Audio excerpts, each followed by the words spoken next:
Muy buenas tardes. Les saludo con gusto y les doy la más cordial bienvenida a nombre de la Secretaría de Atención a la Comunidad, que ha preparado una serie de actividades en el marco del 25N. Hoy tenemos la conferencia El abuso sexual infantil también representa una forma de violencia de género. Para esta conferencia le agradezco mucho a la doctora Patti Díaz y a la licenciada Bede Cuevas la coordinación del evento. También comentarles que se les puede otorgar constancia de participación si han asistido a 3 o más de las 5 actividades que tenemos programadas. El día de hoy nos acompaña la licenciada Karen Grajales Osorio. Ella es abogada y activista feminista, egresada de la Universidad San Marcos, plantel Tuxtla, en el estado de Chiapas, cursando la maestría en Derecho Procesal Civil en la misma institución. Desde hace 4 años está activa por los derechos sexuales y reproductivos en la red DESER Chiapas, en donde ha desempeñado como asesora jurídica en los últimos 2 años, brindando información sobre los derechos sexuales y reproductivos a las adolescentes y mujeres. De igual modo, brinda asesoría jurídica a víctimas de violencia de género. Durante el año 2019, laboró en el área jurídica de un nosocomio dentro del Estado, donde trabajó con las familias de niñas, niños y adolescentes víctimas de delitos sexuales, brindándoles asesorías y acompañamiento jurídico, continuando desempeñándose como asesora jurídica y acompañante en el ámbito particular. Asimismo, en el año que hablamos, se integró al equipo del área jurídica de la Asociación Civil Mi Útero Feliz AC, asociación dedicada a la promoción y difusión de los derechos sexuales y reproductivos de las mujeres. Actualmente es estudiante de la maestría en Defensa de los Derechos Humanos en el Centro de Estudios para Construcción de la Ciudadanía y Seguridad, SECO-CICE, de la Universidad Autónoma de Chiapas, llevando a estudio y brindando acompañamiento a un caso de defensa de violación a los derechos humanos de una niña víctima de un delito de carácter sexual. Muchísimas gracias, licenciada Karen, por aceptar esta invitación. A nombre de la Facultad de Medicina Veterinaria y Zootecnia de la UNAM, sea bienvenida y estamos para escuchar. Muy amable. Hola, buenas tardes. Muchísimas gracias a ustedes por la invitación, por el espacio también que me están brindando para poder hablar de un tema que considero sumamente importante, toda vez que es una lamentable realidad social mexicana en la que estamos atravesando, y considero importante visibilizar las violencias que le ocurren a las niñas y mujeres también en el marco del 25 de noviembre. Voy a compartir unas diapositivas que he preparado para la ponencia de hoy, invitando a todas las personas que nos están siguiendo a través de las transmisiones, que si tienen alguna duda puedan dejarla y al final del evento las estaré respondiendo.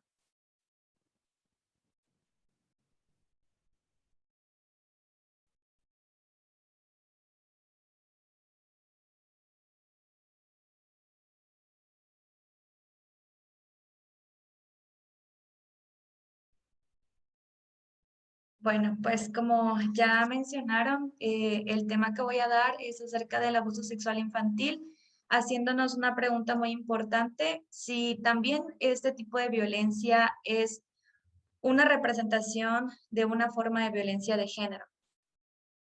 Primeramente, como dije, para mí es muy importante hablar del tema, toda vez que México lamentablemente ocupa el primer lugar a nivel mundial en el tema de abuso sexual infantil, con 5.4 millones de casos por año. Consideré importante tocar este tema en esta semana de conferencias que están organizando en el marco del 25 de noviembre, Día Internacional de la Eliminación de la Violencia contra la Mujer, que fue designado por la Asamblea General de las Naciones Unidas para visibilizar las violencias que viven en México las niñas y las adolescentes, considerando necesario que en todos los espacios posibles sean nombradas las violencias que les atraviesan, toda vez que también ellas son mujeres. Antes de dar contestación a la pregunta base de este evento, me gustaría retomar definiciones que considero importantes tener o saber para que toda la audiencia en conjunto pueda dar la respuesta a la pregunta de la ponencia del día de hoy. Primero, ¿qué es el abuso sexual infantil? La Organización de las Naciones Unidas, la Organización Mundial de la Salud, menciona que el abuso sexual infantil es la participación de un niño en una actividad sexual que no comprende completamente y a la cual no puede dar su consentimiento o para la cual no está preparado en su desarrollo y por consecuencia no puede consentir el acto. Ahora, la violencia de género, de acuerdo a la Organización de las Naciones Unidas, se refiere a los actos dañinos dirigidos contra una persona o un grupo de personas en razón de su género. En este sentido, las mujeres y las niñas, la cual tiene su origen en la desigualdad de género, el abuso del poder y la existencia de normas dañinas. Entonces, ¿el abuso sexual infantil es una forma de violencia de género? De acuerdo a el Comité de los Derechos del Niño, que es un organismo que vigila el cumplimiento de la Convención de los Derechos del Niño, que la Convención de los Derechos del Niño es un documento en donde mencionan los derechos a nivel universal que tienen todas las niñas y los niños hasta los 18 años de edad. El comité hace un análisis a los estados que han sido partes de esta convención para ver cuál ha sido el trámite que le están dando a la obligación que tienen de proteger y garantizar los derechos de los niños. Entonces, este comité nos dice que a nivel universal se consideran vulnerables todas y todos los niños hasta los 18 años de edad, toda vez que estos no han concluido aún su crecimiento y desarrollo neurológico, psicológico, social y físico, considerando a las y los lactantes y a las niñas y a los niños pequeños que son más vulnerables debido a la inmadurez de su cerebro, el cual todavía se encuentra en desarrollo, y a su completa dependencia de las personas adultas. Y aunque reconoce que ambos niños de los dos sexos corren peligro, la violencia suele tener un componente de género, a lo que el INESPA, que es el Instituto de Estudios sobre Sexualidad y Pareja, menciona que el 75% de los infantes que sufren abuso son mujeres. Con estos datos quiero dar a demostrar que la violencia del abuso sexual infantil sí tiene un componente de género. Ahora bien, de acuerdo a los siguientes datos nacionales del año 2019, recabado del Censo Nacional de Procuración de Justicia Estatal del año 2020, a través del INEGI, nos demuestra los tipos de delitos y la frecuencia con el que estos ocurren, así como la edad de las niñas, niños y adolescentes que tienen cuando estos ocurren. Lo que nos va a demostrar que los delitos que más ocurren son el abuso sexual y la violación en sus distintas vertientes, con una frecuencia de 12.185 casos y de violación 7.653 casos. La segunda tabla nos demuestra que las niñas, niños y adolescentes de 10 a 14 y 15 años a los 17 años son el grupo de edad en donde más se concentran los delitos sexuales.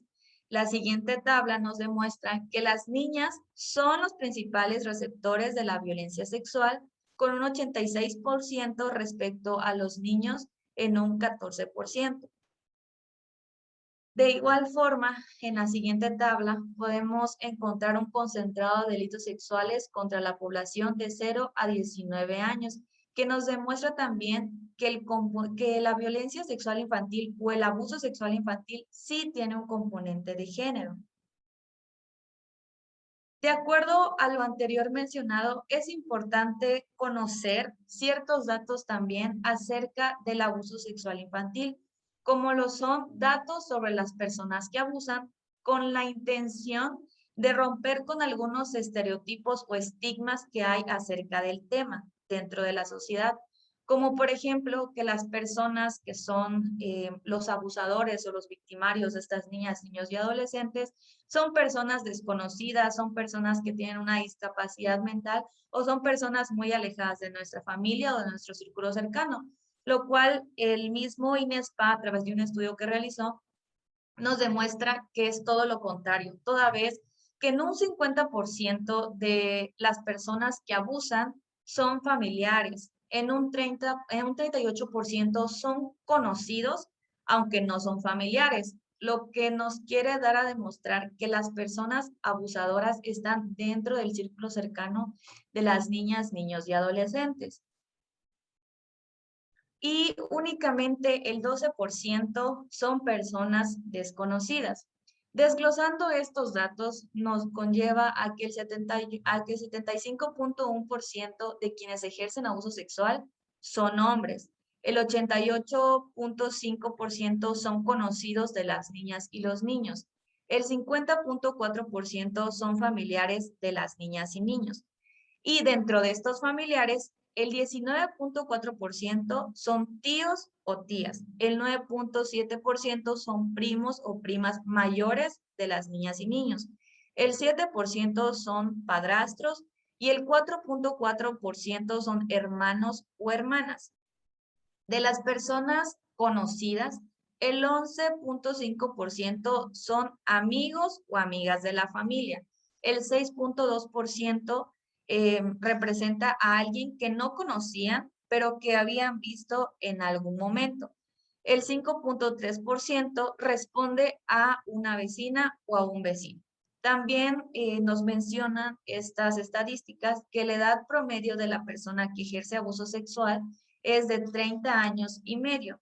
Sin embargo, la UNICEF considera abuso sexual infantil cuando el agresor es, aunque sea 5 años más grandes que el niño o la niña. También para prevenir el abuso sexual infantil es necesario conocer cuáles son las estrategias que utilizan los agresores en el abuso sexual.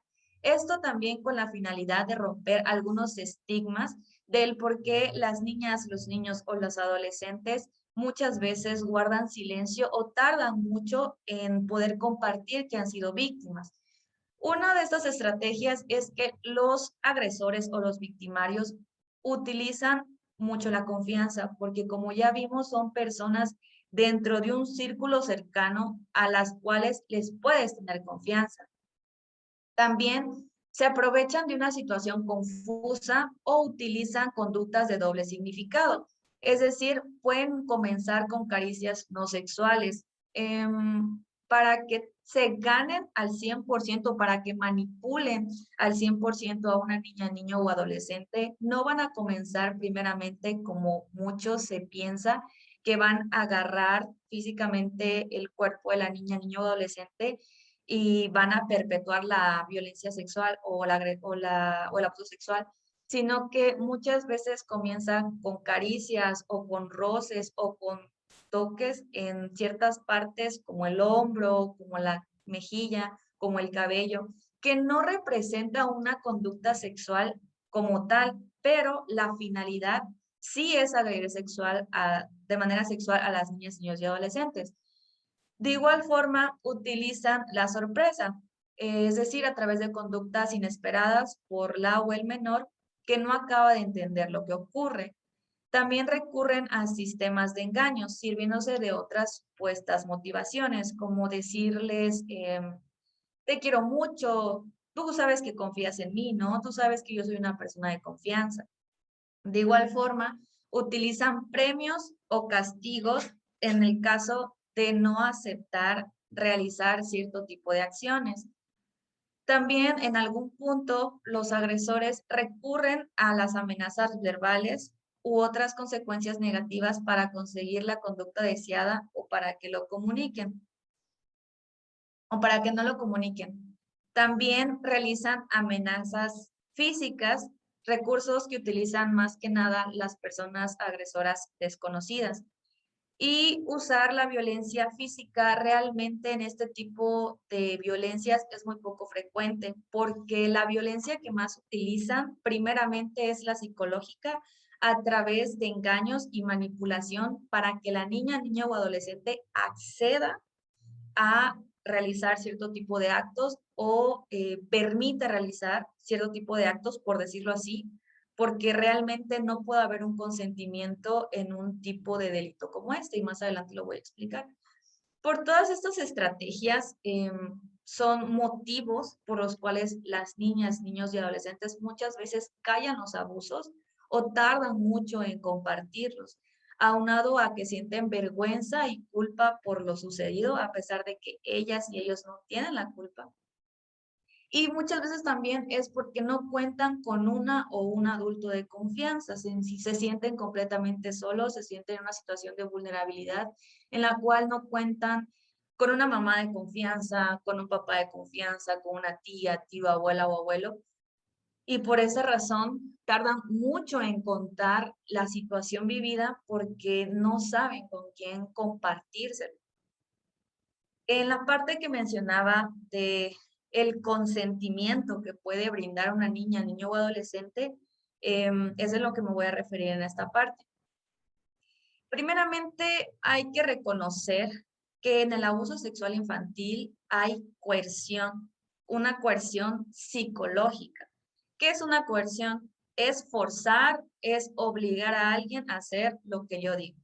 ¿Cómo utilizan esta coerción psicológica los agresores? A través de amenazar con lastimar físicamente a la niña o el niño si no se deja, si no permite que perpetúen sobre él o ella lo que el agresor quiere.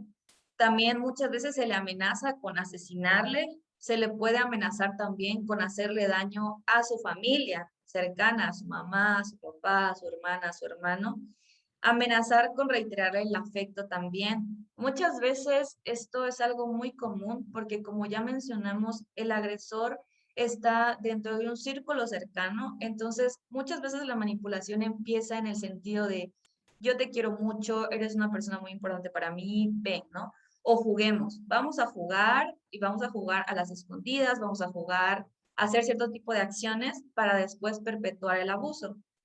Lo que una vez que quieran perpetuarlo de manera directa, si el niño o la niña no se siente cómodo y dice no, entonces el agresor le va a decir, entonces no me quieres, entonces ya no vamos a jugar, entonces eres una persona mala, o situaciones similares que tienden a confundir a la niña o al niño o al adolescente. Por lo cual se puede decir que el consentimiento no existe. El consentimiento es un acuerdo en el cual una persona dice, sí, sí quiero, sí, sí acepto. Entonces, en este aspecto de abuso sexual infantil, no puede haber un consentimiento a pesar de que hablamos de adolescentes de 14, 15, 16, 17 años. ¿Por qué? Porque muchas veces los agresores son personas muchísimos años más grandes, lo que representa que las niñas al tener un desconocimiento de los hechos o al tener ciertas características de vulnerabilidad, como falta de afecto, de cuidado y de protección por parte de sus familiares, cuidadores o criadoras, esto desencadena que las adolescentes vayan buscando en una persona adulta lo que no pueden tener cerca. Y esta situación es observada por el agresor, quien abusa y utiliza de la vulnerabilidad de esta persona para poder violentarla de manera sexual.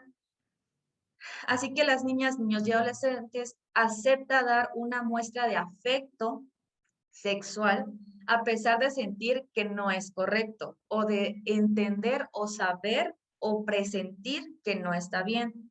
Muchas veces es a causa de un desconocimiento o de que no entienden completamente o bien de la no aceptación de la violencia. Esto sucede mucho en adolescentes de las edades que acabo de mencionar, toda vez que para muchas chicas, para muchas niñas, representa un orgullo el que un hombre o un señor de muchísimos más años pueda tener una atracción en ellas. Entonces, ellas sienten un poder de, de emocionalmente estable al estar con una persona así.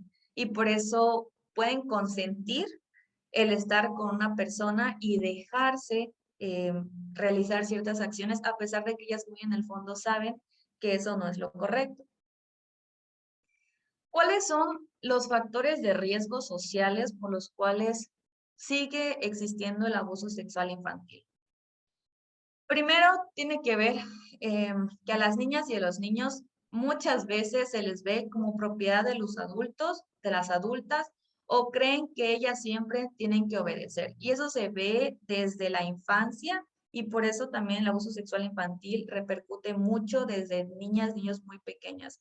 ¿Por qué? Porque primeramente se les educa a las niñas y a los niños a hacer lo que yo como mamá, lo que yo como papá, lo que yo como abuela o quien sea la persona criadora y cuidador de esa niña, niño, tienes que hacer lo que yo digo, porque yo lo digo, porque yo soy una persona adulta, porque yo soy la que tiene la capacidad de mandar sobre tu persona.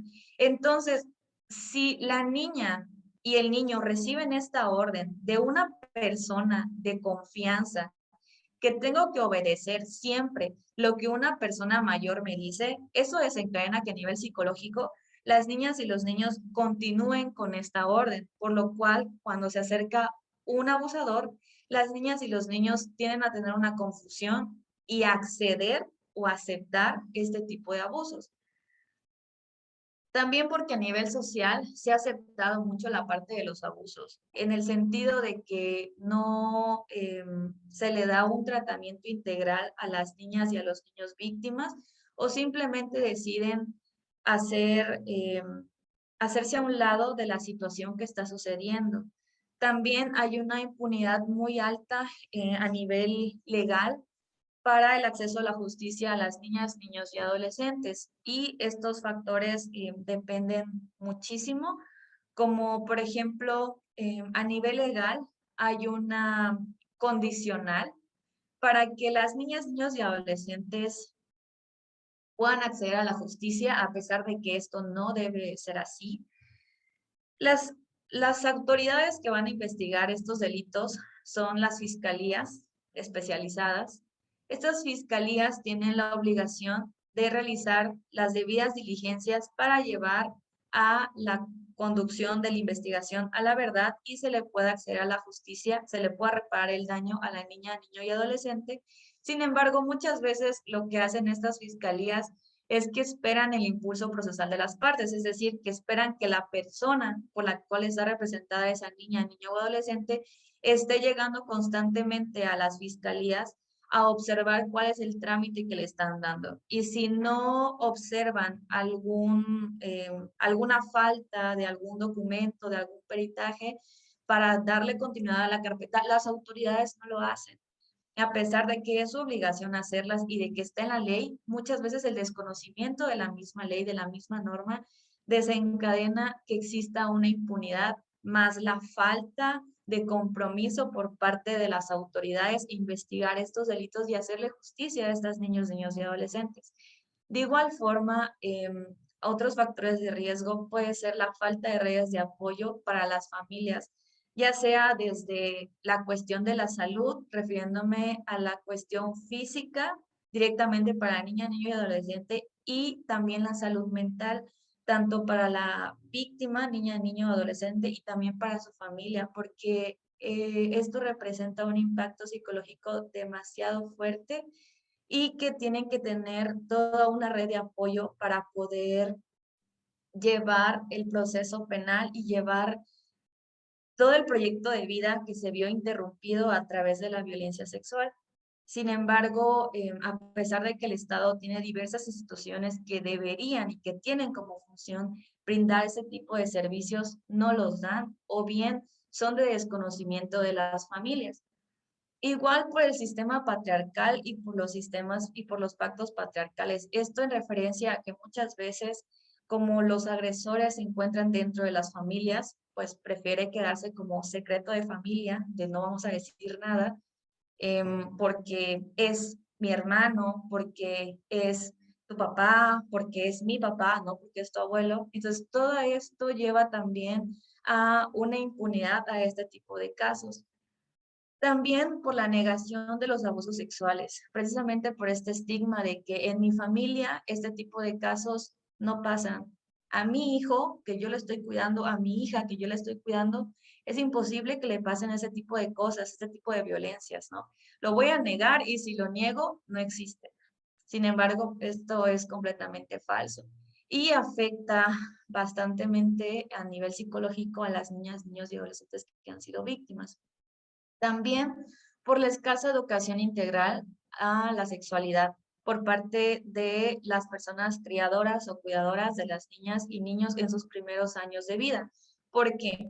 La educación sexual integral implica muchísimas cosas. Dentro de ellas, enseñarle las partes del cuerpo, los órganos sexuales a tus hijas, a tus hijos, con la intención precisamente de prevenir ese tipo de violencias. ¿Por qué?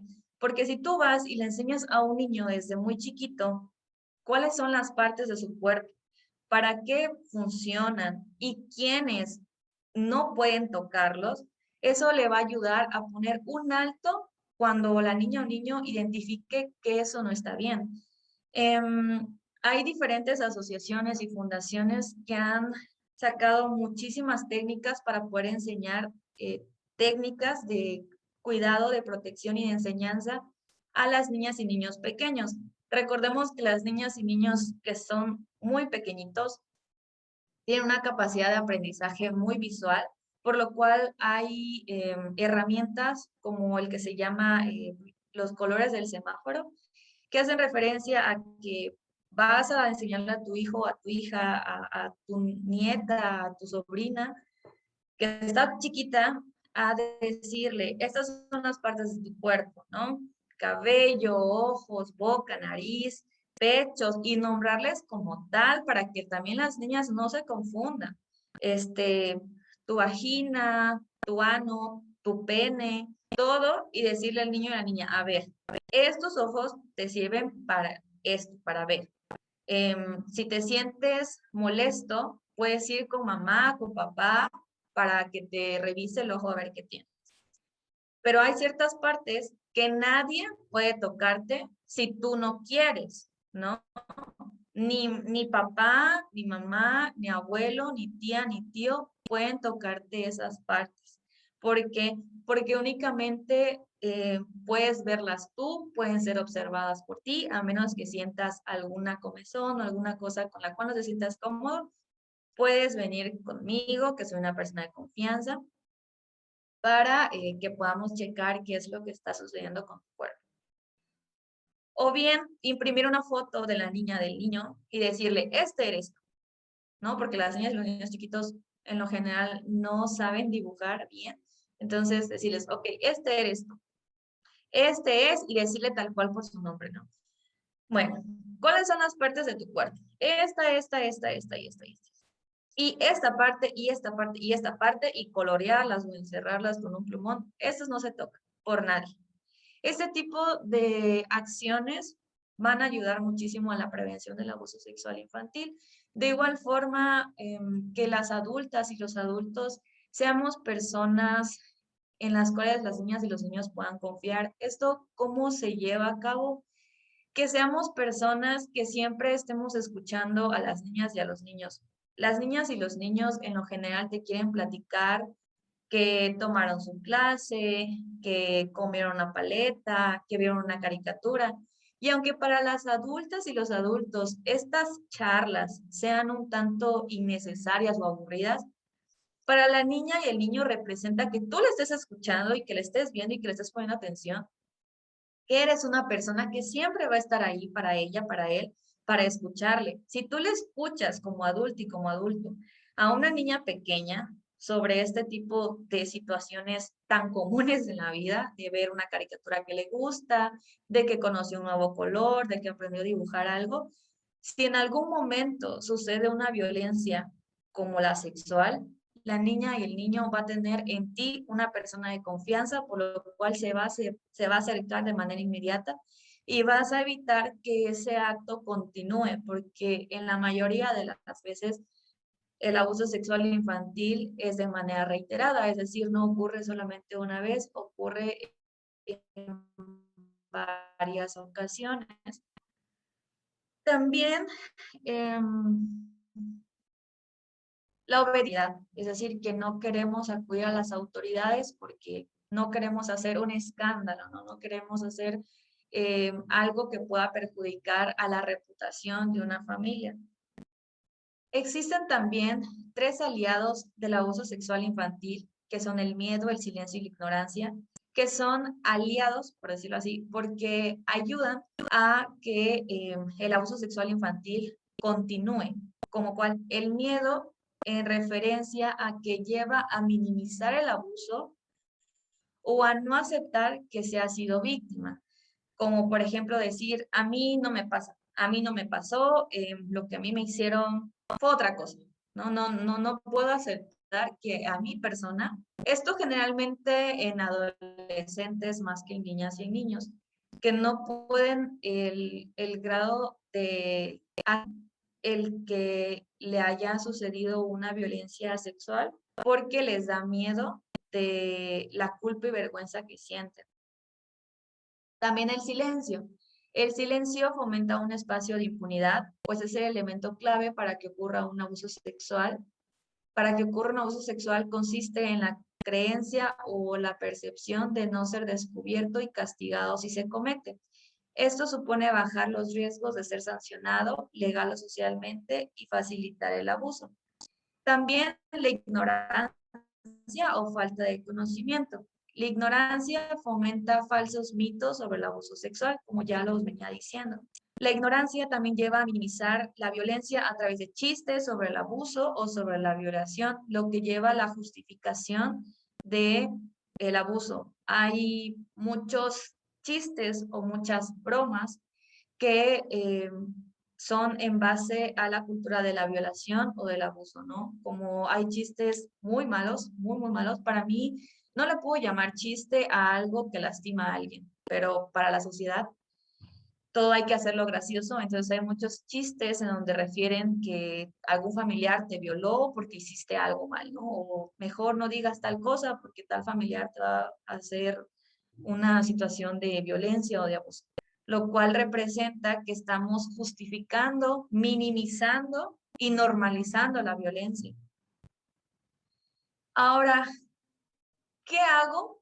¿Cómo hago? ¿Cómo actúo como familiar de una niña, un niño o adolescente que ha acudido a mí, que vio en mí a una persona, una adulta de confianza y que me ha comentado que ha sido víctima de abuso sexual, de violencia sexual? ¿Cómo hago para no dañarla más, para no revictimizarla? La revictimización es precisamente la doble vulneración a los derechos de la persona.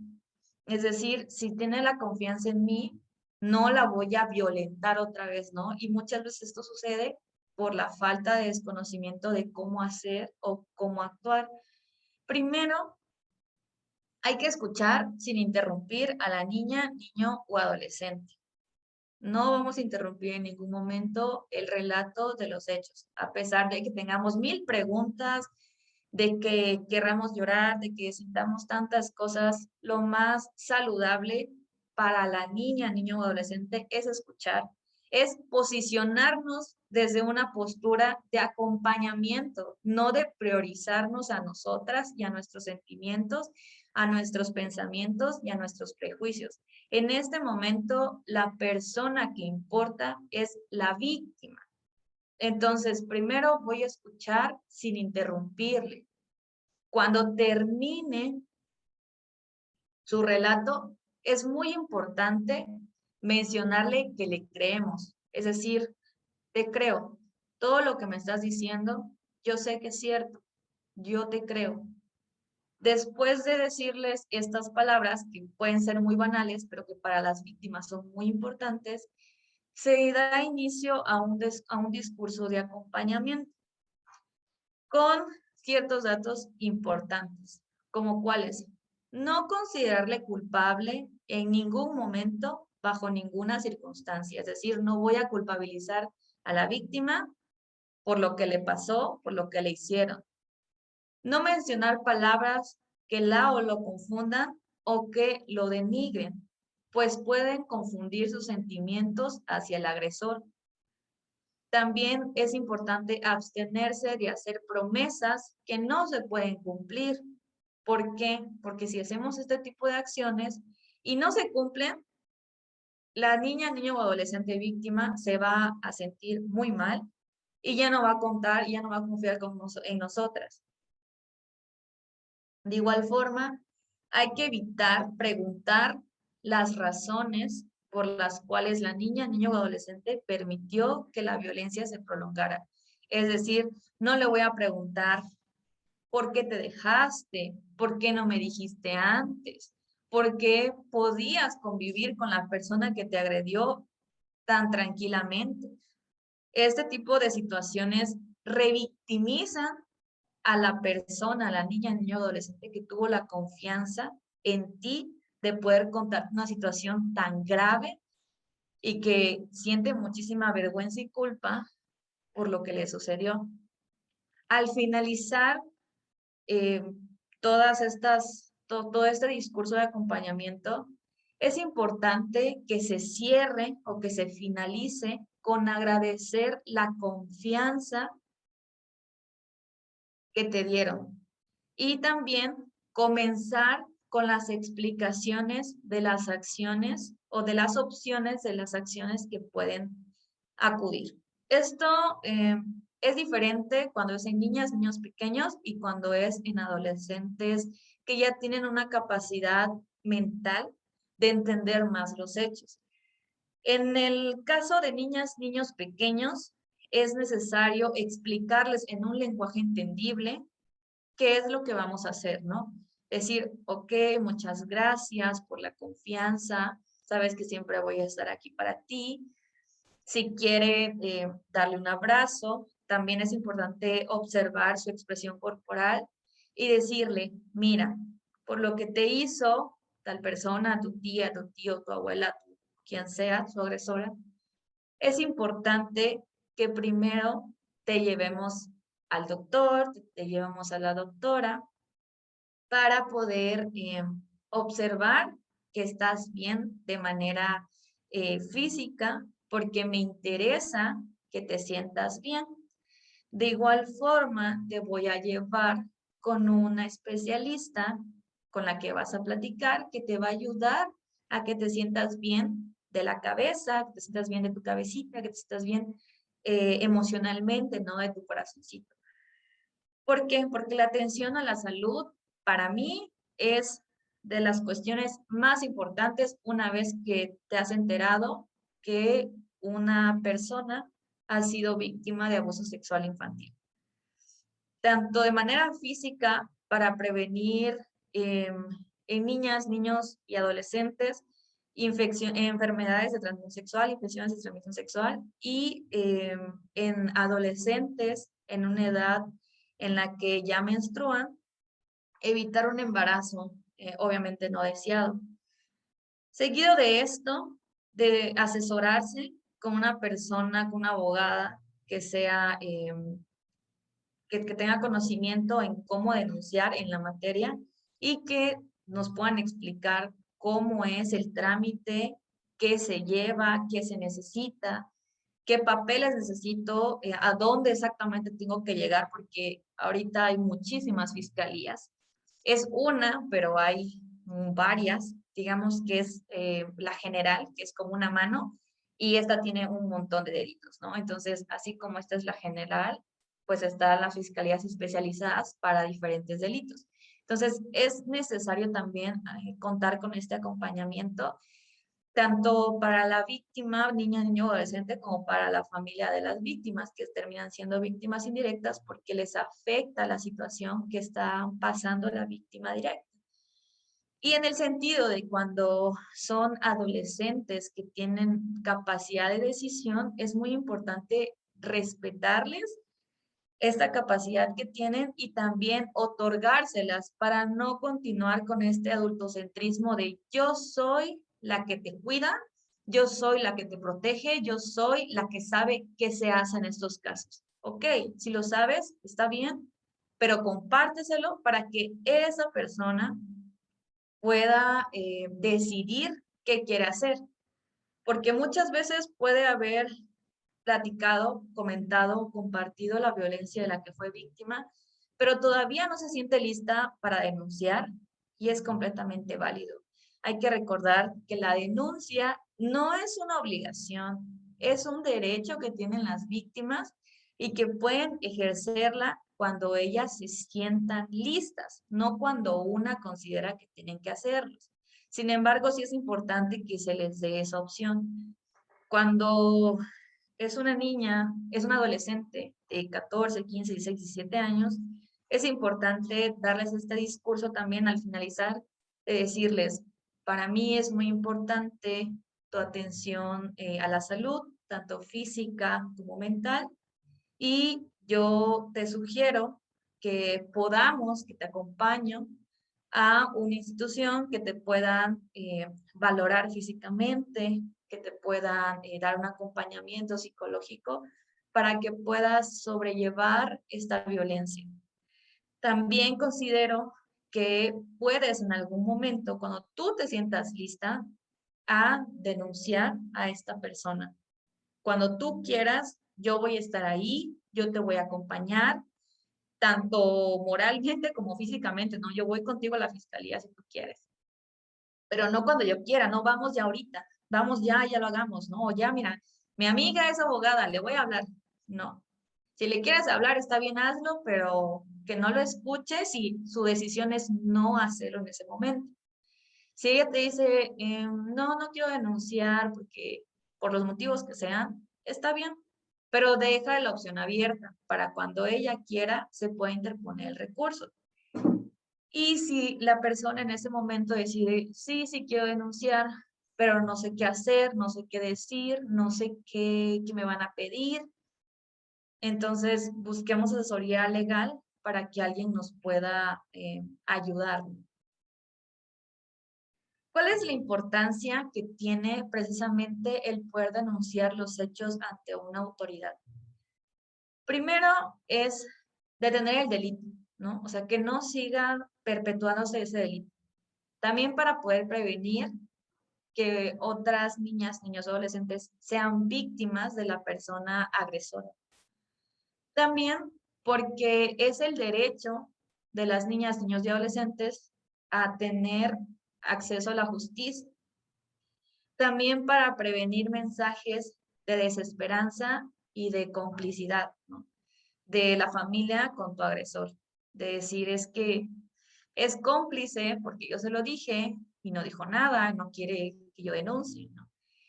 Y también, muy importante, para erradicar la impunidad, porque en promedio de cada 100 casos de violencia sexual, solo 6 son denunciadas y de estos, solo un tercio llegan a ser consignadas por un juez, de acuerdo a la Comisión Ejecutiva de Atención a Víctimas.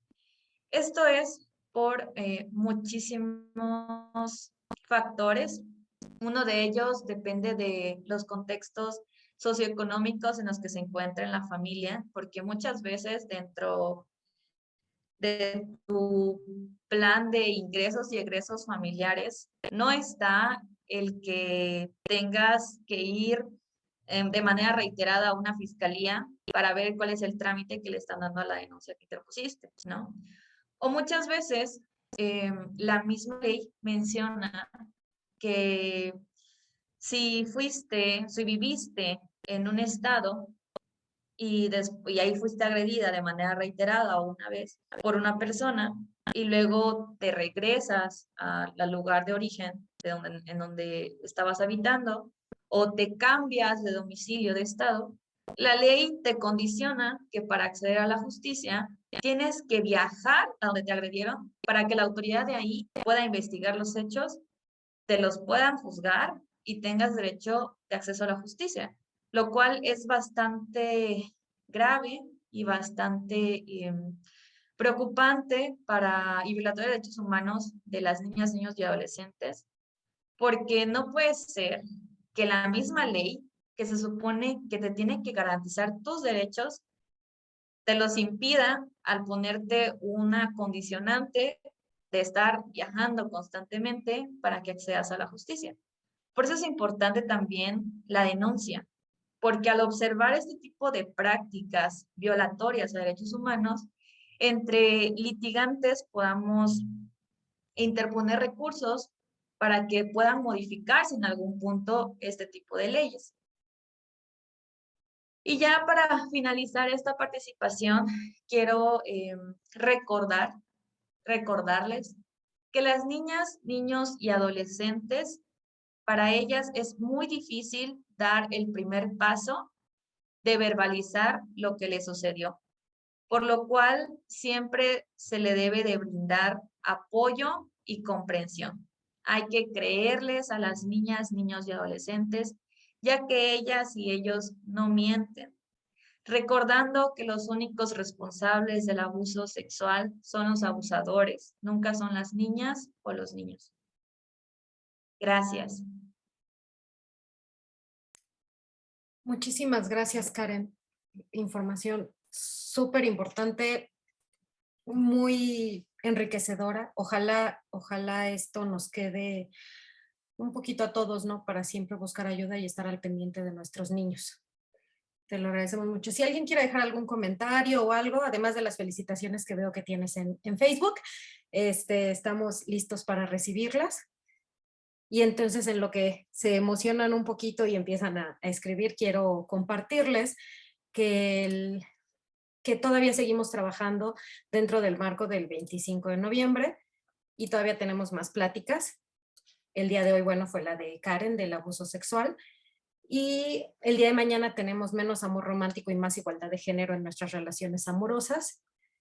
Sin olvidar que el 10 de diciembre es el Día Internacional de los Derechos Humanos y bueno, vamos a trabajar en qué son los derechos humanos y qué es eso de los derechos universitarios para cerrar este evento que preparamos para ustedes. Entonces, ahora sí, tienes muchas felicitaciones. Te agradecemos mucho, Karen. De verdad, dinos y platícanos un poquito de la red que formaste para que la gente se pueda ir a ver lo que ustedes están trabajando como activistas. Claro que sí, muchas gracias. Pues, como leyeron en mi semblanza, estoy como asesora jurídica de Mi Útero Feliz AC y de la Red por los Derechos Sexuales y Reproductivos de SER Chiapas, en donde brindamos asesorías y acompañamientos jurídicos, científicos y médicos acerca de los derechos sexuales y reproductivos de las adolescentes y mujeres, pero también damos este tipo de acompañamientos legales a mujeres que han sido víctimas de violencia y en específico desde la DDCER brindamos acompañamientos legales a familias que sus niñas, niños y adolescentes, sus hijas, hijas, han sido víctimas de abuso sexual infantil precisamente para evitar la impunidad, toda vez que algo que he observado en el momento en el que di acompañamientos dentro de un nosocomio aquí en el estado de Chiapas, de donde yo vivo y donde activo y defiendo derechos humanos, es esto, ¿no? Se observa la falta de mecanismos legales desde las asesorías legales que dan los servicios públicos para las víctimas y esto conlleva a que las familias, al tener desconocimiento de las leyes, no continúen porque no saben qué hacer, ¿no? Entonces, por eso se implementó a dar este tipo de asesorías y acompañamientos también algunas formas presenciales a denunciar a los agresores para que estos delitos no continúen de manera impune. Así que cualquier asesoría que necesiten acerca de lo que es la violencia de género, acerca de cuáles son los derechos o cuál es el proceso por el cual tienen que pasar para denunciar el abuso sexual infantil, pueden comunicarse vía Facebook a través de nuestras redes sociales, que son DDCER Chiapas, 2D, ESR Chiapas, Y Mi Útero Feliz AC, también desde Mi Útero Feliz damos asesorías y acompañamientos, como ya mencioné, desde los derechos sexuales y reproductivos de las adolescentes y mujeres. Así que si tienen alguna duda referente a estos temas o quieren acceder a la justicia por haber sido víctimas de algún tipo de violencia, pueden acercarse a nosotras, porque si bien es cierto, estamos en Chiapas y puede que nos estén observando desde la Ciudad de México o de cualquier otro estado, otra entidad federativa del país, pues los derechos son los mismos para todas. Entonces, el marco que nos guiamos es internacional y nacional, no únicamente estatal. Entonces, podemos darle una asesoría de manera gratuita y darles el acompañamiento virtual hasta en el momento en el que ustedes lo pidan. Muchísimas gracias, Karen, y muchísimas gracias a la Red por los Derechos Sexuales y Reproductivos en México, DDSR, que nos va a seguir acompañando todavía el día 9. Tenemos la plática de derechos humanos y ellos nos van a acompañar. No nos queda más que agradecerte tu participación, Karen, y te vuelves parte de nuestra casa y ojalá tengamos oportunidad de que en otra ocasión nos acompañes. Muchísimas gracias a todos. Les dejamos en el chat el link donde se pueden registrar para su constancia. Y bueno, seguimos con este 25N. Muchísimas gracias, Karen. Que tengas muy, muy lindo día. Muchísimas gracias a todas ustedes. Hasta luego.